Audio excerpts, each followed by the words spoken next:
which obviously normal, timed exit. A final door, useful for full sets or any sets when you're leaving the building.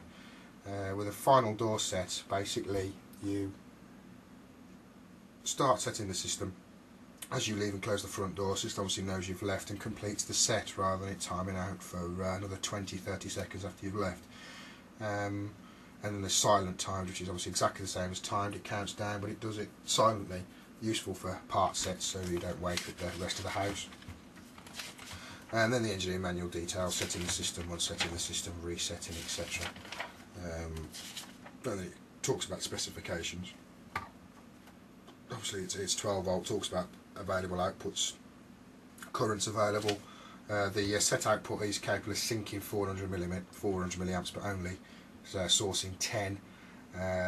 It's normally a logic output, you wouldn't really be taking serious current off it. Nothing else really relevant there. You've got the dimensions, and then you've got the event log messages that would be stored in the log on an LCD version. On the back, which is quite useful when you get used to the panel, there's like a quick guide on how to program the menu layout, on how to program it. So obviously without having to refer to the whole thing, you can just grab the back.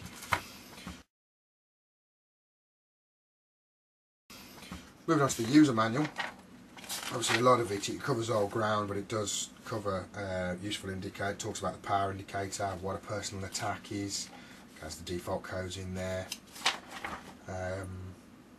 Talks about how to set the system in detail, how to unset the system, showing both LCD and LED versions, how to part set the system if programmed, how to silence an alarm and reset the system, how to omit a zone, how to quick set the system, talks about that single key setting if it's been enabled, how to enable a circuit on chime. You won't get a lot of call outs due to that when a customer turns a circuit on chime. How to change codes, changing codes on user 2. Obviously you may want to delete user 2 code if you're only using the one code. Talks about the duress code. Does mention that the duress code is not available on the Optima Compact, which is this one. Viewing the event log, how to test the bell strobe and internal sounder, how to do a walk test, obviously a customer walk test so they can test that everything's functioning, and how to set up the time and date.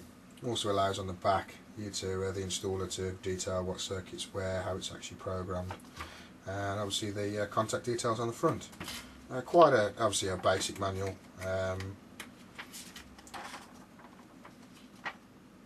Plenty of detail there, but I'm not too sure of the construction of the book for an alarm system, but still content is there. And that's it. For those that are interested in the wattage taken by the panel, at mains on the 240 side it's actually taking 3.5 watts with nothing connected to it at all. Obviously that will go up as the system is loaded. Wasn't particularly relevant, but in today's climate it is, and a very efficient little panel on that front. To summarise, nice little panel. I think it looks it's ideal for smaller installations where it's going to be fitted in a hallway. Obviously the price point is right in that market. The fact that it takes LCD keypads is a bonus, because obviously it means you can use this as your default panel, and then on the install an LCD keypad in a hallway on the slightly higher spec jobs, and obviously move up to the Ascentas and stuff where you wanted a blank end station or one with more space. I'd try to use this only on the small installations, ideally 3, 4, 5 circuits, because again, only because of the space constraints inside the panel. It is very difficult to keep it tidy, get your battery in there. Obviously you might have some paperwork that you've got to put in there as well, which makes it very difficult. But other than that, for a budget panel, very well made, great plastic, easy to program, easy to use. Does what it says on the tin really.